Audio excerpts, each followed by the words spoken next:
오늘 아침 우리에게 주시는 하나님의 말씀은 사사기입니다. 여호수아 다음 사사기 1장 1절과 2절 두 절을 보겠습니다. 358페이지 1장 1절. 여호수아가 죽은 후에 이스라엘 자손이 여호와께 여쭈어 이르되 우리 가운데 누가 먼저 올라가서 가나안 족속과 싸우리이까? 여호와께서 이르시되 유다가 올라갈지니라. 보라, 내가 이 땅을 그의 손에 넘겨 주었노라 하시니라. 아멘. 자, 오늘 아침에 이제 중요한 말이 나옵니다. 가나안 족속과 이제 싸움이 본격적으로 시작되는데요. 그때 12지파가 있지 않습니까? 그 중에서 누가 올라가느냐가 이제 관심이었어요. 그런데 하나님이 한 족속을 딱 찍어서 얘기하십니다. 그 족속이 바로 유다 족속이에요. 그 12지파, 12족속이 있는데 왜 하나님이 유다 족속을 딱 지정하셨을까? 거기에는 다 이유가 있겠죠. 우리는 그거를 찾아서 확인해야 됩니다. 왜냐하면 하나님이 쓰시는 이유는 분명히 있거든요. 하나님이 쓰시는 이유와 하나님이 쓰시지 않는 이유, 그거를 우리는 알아내야 되거든요. 그래야지만 하나님 앞에 쓰임받을 수 있는 축복 속에 들어가는 거죠. 근데 유다를 생각하면 유다에게 부정적인 부분도 있습니다. 그거는 며느리와 조금 정상적인 관계가 아닌 좀 안 좋은 면에서 그런 일이 있었죠. 그죠? 창세기 34장인가요? 이 스캔들이 터지면서 우리가 보기에는 좀 문제가 될 것 같은데, 하나님은 그 며느리와의 그 관계를 어떻게 보면은요, 굉장히 중요한데도 그거는 이렇게 크게 문제를 안 삼아요. 뭐를 문제 삼을까요? 우리가 성경을 볼 때 꼭 봐야 될 부분이 그겁니다. 도덕적인 개념, 윤리적인 개념, 그거 무시 못하죠. 그런데 이 모든 것보다도 선악의 개념보다는 하나님은 가장 중요하게 보는 게 한 가지가 있어요. 그거는 언약입니다. 언약 있느냐? 그러면 오케이입니다. 언약이 없다. 그러면 모든 게 문제예요. 우리 알잖아요. 아브라함, 이삭, 야곱, 요셉으로 이어지는 그 네 족장을 하나에 보면요, 문제가 많아요. 아브라함도 문제가 많고요. 이삭도 그렇고 야곱은 아주 심각합니다. 근데도 결정적인 시간에 하나님이 끌어안아요, 그들을. 이유가 뭐냐? 가나안 언약이 있기 때문에 그랬거든요. 그래서 그 언약 중심으로 하나님이 사용하시고 축복하는 걸 볼 수가 있어요. 아니, 이스마엘, 아브라함의 피가 있잖아요. 근데 이스마엘을 허락하지 않습니다. 왜냐하면 아브라함을 통해서 나온 정식의 그 자녀, 이삭만 인정하시는 거예요. 그래서 나중에는 이스마엘을 쫓아냅니다. 이유가 뭐예요? 언약 바뀌기 때문에. 우리는 그러면 언약 안에 들어간다는 건 뭘까? 그거는 우리로 얘기하자면요, 그리스도를 내가 받아들이는 순간 언약의 자녀가 되는 거예요. 하나님이 이 부분을 아주 분명히 보여주고 있습니다. 영접하는 자, 곧 그 이름을 믿는 자들에게는 하나님의 자녀가 되는 권세를 주셨습니다. 조건은 딱 하나예요. 예수 그리스도를 믿고 영접하는 사람, 그 사람이 언약의 자녀입니다. 자, 오늘 유다를 우리 확인해 보면서 느끼는 게, 유다는 가장 중요하게 하나님 앞에 인정받은 것이 요셉 사건입니다. 그 동생 요셉이를 형제들이 다 죽이려고 그랬어요. 물론 큰아들이 처음에 얘기를 합니다. 왜 죽이느냐? 동생을 살려주자 그렇게 얘기를 했거든요. 근데 그렇게 말만 하고요. 그다음에 추진을 안 했어요. 그 성경을 가만히 보면은요. 말은 꺼냈어요. 근데 어딜 갔는지 그 결정적인 그 시간에서는 안 보입니다. 큰아들 루벤이요. 그때 누가 나서냐면 유다가 나서요. "우리가 죽일 필요가 있느냐? 살려주자. 그리고 팔아먹자." 뭐 이래 가지고요. 그 요셉을 갖다가 살리는 일을 해냅니다. 이게 말만 하면 안 된다는 걸 느껴요. 끝까지 추진해야 됩니다. 나중에 와 가지고 그때 막 그 루벤이 참 괴로워하는 장면을 볼 수가 있거든요. 자, 우리는 생명운동을 시작했습니까? 어떻게 해요? 끝까지 가야 됩니다. 끝까지 가야지만 하나님 앞에 인정받아요. 그다음에도요. 아니 그 애굽에 있는 요셉이가 "너희들 말 믿지 못하겠다. 베냐민이 있다고 하는데 베냐민 데려와라." 데려오면 여기 묶여 있는 그 시몬이 붙잡혀 있었거든요, 볼모로. 그 시몬도 풀어 주고 그다음에 "너희 가족을 내가 다 봐 주겠다." 근데 끝까지 야곱이 허락하지 않은 거예요. 왜냐하면 트라우마가 있었어요. 옛날 요셉이가 갑자기 사라지면서 그때 받은 아픔이 굉장히 컸거든요. 근데 베냐민까지 없어진다고 하면 견디지 못하는 거예요. 그래서 끝까지 허락하지 않습니다. 그러다가 식량이 다 떨어져 나가니까 다 인제 위기죠. 그때 또 누가 나서느냐? 유다가 또 나서 가지고 "나와 우리 자녀가 담보가 되겠습니다. 아 완전히 나한테 맡겨 주세요. 반드시 데려오겠습니다." 가지고 마지못해 허락을 받는 장면이 나오거든요. 여기서도 뭐죠? 살리는 겁니다. 살리는 자 편에 서 가지고 끝까지 일을 추진해요. 그래서 이 두 가지 사건을 놓고 볼 때 하나님 마음 기쁘게 한 걸 알 수가 있어요. 일을 맡기면요. 끝까지 하는 사람이 있고 도중에 흐지부지하는 사람이 있어요. 우리 그런 얘기 하잖아요. "일을 맡았느냐? 300% 해내라." 예. 어느 직장에 들어가든 불신자들이 우리를 보는 거는요. '믿음이 좋다.' 그런 거 안 봅니다. 뭘 보죠? 책임 있게 일을 하느냐, 이 일을 완수하느냐 그걸 보거든요. 요셉도 보디발한테 그거 인정받은 거예요. 지금 이 유다도요. 쪼끔 읽어 보면 나오지만요. 유다가 일을 끝내주게 합니다. 일을 맡았느냐? 그러면 자기가 맡은 일을 끝까지 해내는 장면을 그 뒷부분에서도 어 잘 볼 수가 있어요. 그 3 절에 보면 시몬에게 부탁을 해 가지고 "같이 싸우자." 협력도 잘합니다. 자기 일만 하는 게 아니라 다른 지파와 팀이 돼 가지고 그 목적을 이루거든요. 이게 우리가 세상에서 보여줘야 될 하나님의 자녀의 모습이에요. 근데 오늘 1 장을 쪼끔 읽어 본 사람은 금방 알 수가 있습니다. 다른 자손들은요. 어떤 그 싸움을 시작을 하는데 계속해서 하지 못하는 게 있어요. 아니 그 가나안 족속 또 거기에 관련되어 있는 여러 지파들이 지금 막 예 남아 있거든요. 근데 끝까지 그걸 쫓아내야 되는데 쫓아내지 못해요. 한번 볼까요? 자 1장 19절 끝을 보세요. "그들을 쫓아내지 못하였으며." 나오죠. 이게 몇 번 나오냐면 횟수를 보니까요.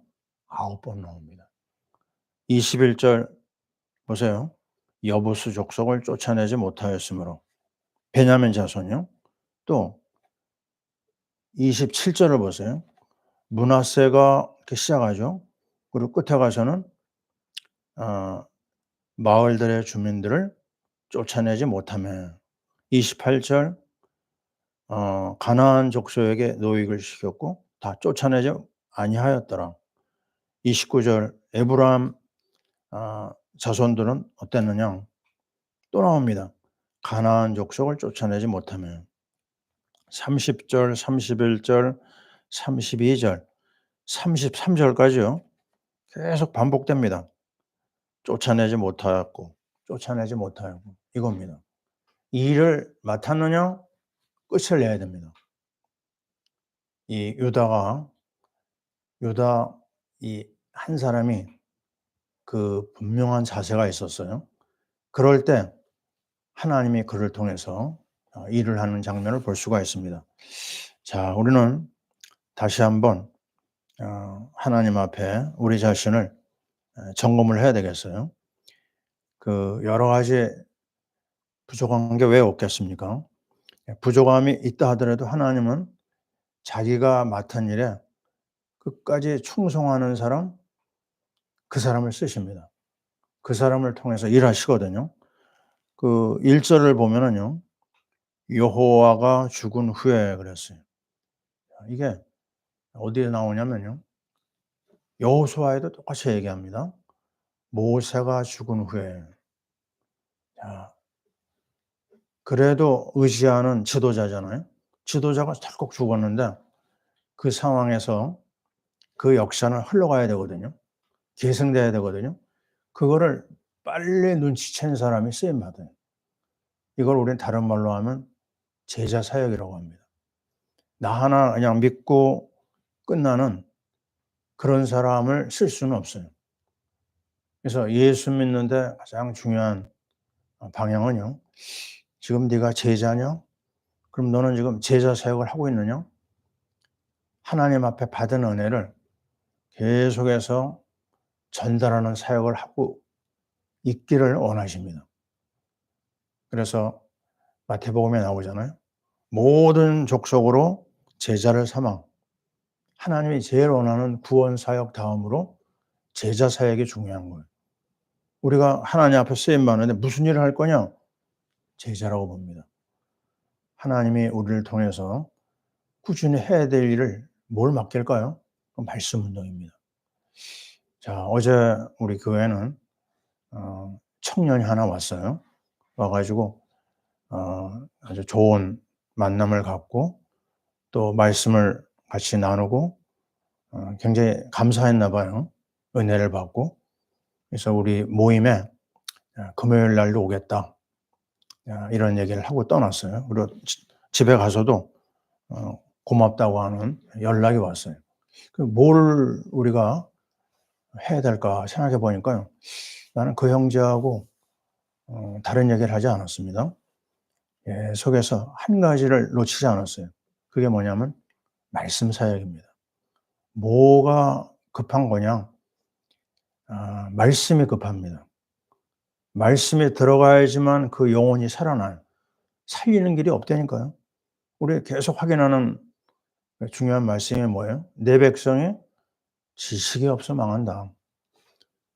여호와를 알자, 힘써 알자. 말씀을 가지고 여호와께로 돌아와라. 계속 확인하는 것은요. 말씀입니다. 말씀을 놓치는 날에는 그냥 내 자신이 힘을 얻을 수가 없어요. 하나님이 우리를 사랑해서 제일 큰 선물이 바로 말씀이거든요. 근데 그 말씀을 놓친다? 그다음엔 하나님도 어떻게 할 수가 없어요. 그래서 아주 집중해서 우리가 이 아침에도 말씀을 읽고 말씀을 묵상하고 말씀을 내가 어떻게 하면 지켜 행할까? 우리가 거기에 관심을 두는 이유가 거기에 있습니다. 자, 우리는 내일 모레 제 수요일, 죄를 뒤집어 쓴다. 이거는 회개하는 걸 말하거든요. 수요일부터 사순절이 시작됩니다. 사순절은 뭐라고요? 아주 한마디로 얘기해서 영적인 다이어트 시간이라고 그랬어요. 우리 안에 있는 불필요한 불순물을 다 뽑아내는 거예요.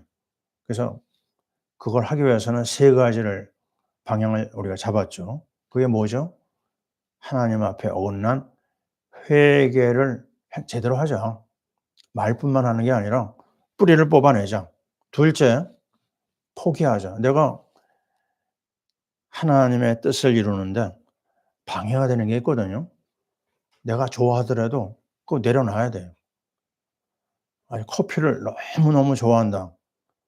그 어떤 선까지 먹어야지 지나치면요 커피 중독이 오거든요. 또 게임 중독 뭐 여러 가지 많잖아요. 거기서 머물러 있으면 안 됩니다. 포기해야 될 거 있어요. 그리고 결정적인 게 뭐죠? 결론으로 얘기하자면 도전해야 됩니다. 도전. 예. 누가 역사를 이루느냐? 도전하는 자에게만 역사가 열린다. 이런 말이 있어요. 불신자도 그거에 흐름을 따르는 사람들이 있죠. 근데 우리는 세상 사람하고 틀려요. 우리는 하나님 나라의 일꾼이고 우리는 생명을 살리는 말씀 운동의 주역입니다. 그래서 내 자신의 말씀으로 무장하고 목표가 뭐죠? 내가 말씀 운동의 주역이 되는 거예요.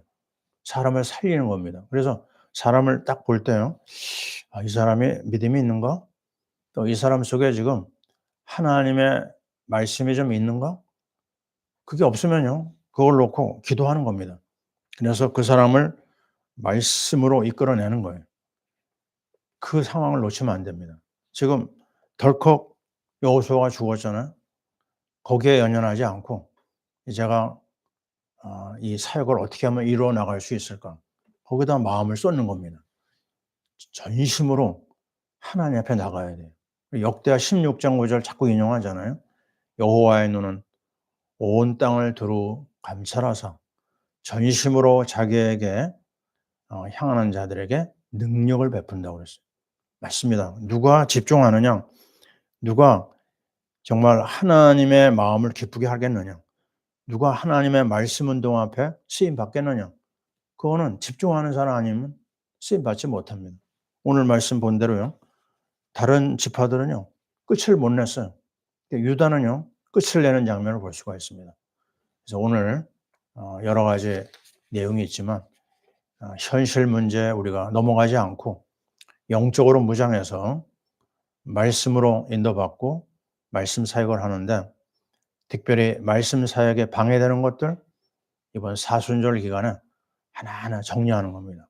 뽑아낼 거 뽑아내고 잘라낼 걸 잘라내고 회개할 거 회개하고 내 행동이 바뀌어야 돼요. 명심해야 됩니다. 말씀을 읽고 말씀을 듣고 그게 끝이 아니에요. 그 말씀을 지켜 행하는 자들에게 그랬어요. 행해야 됩니다.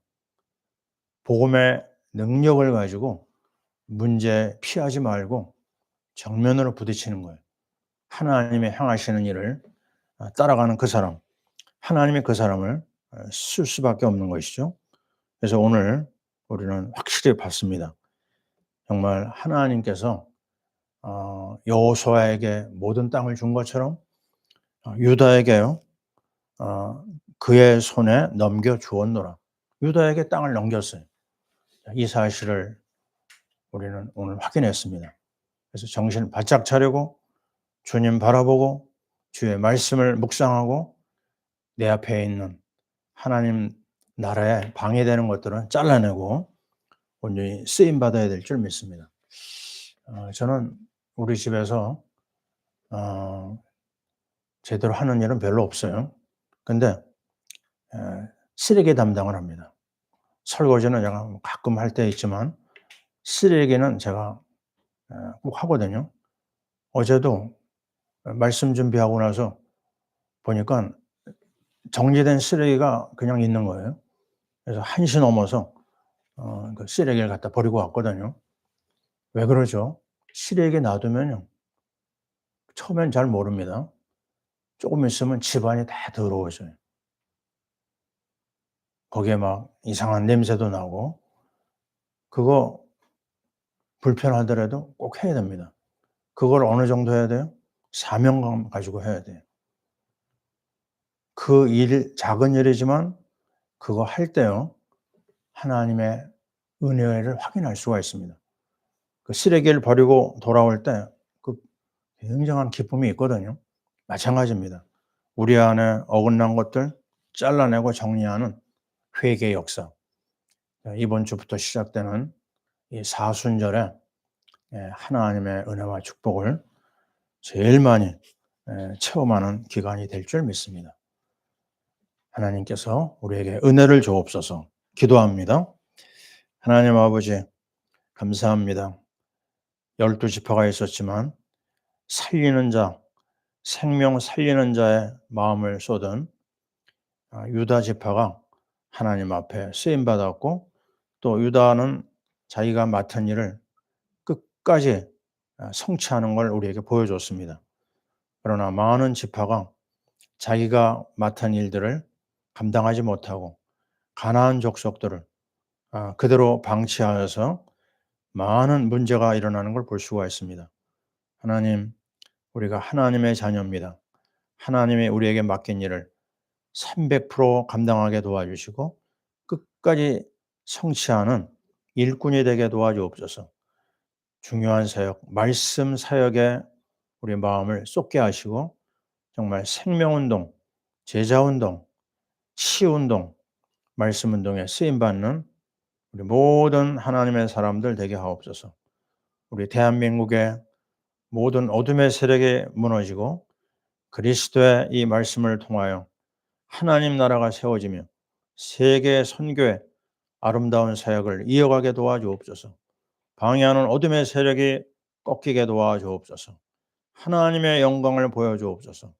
하나님 아버지, 우리 파라 미션 교회 성도들, 하나님께서 이 말씀의 은혜 속에 하나님 앞에 사명을 감당하게 도와주옵소서. 우리 선교사님들에게도 같은 은혜를 주시고 그리스도 말씀 운동이 확산되게 도와주옵소서. 이제는 우리 주 예수 그리스도의 크신 은혜와 그리스도를 이 땅에 보내주신 아버지 하나님의 사랑하심과 성령님의 역사하심이 말씀 운동에 전념하기를 원하며 유다와 같이 생명 운동에 쓰임 받기를 원하는 하나님의 자녀들 위해 지금부터 영원토록 함께 있을지어다. 아멘.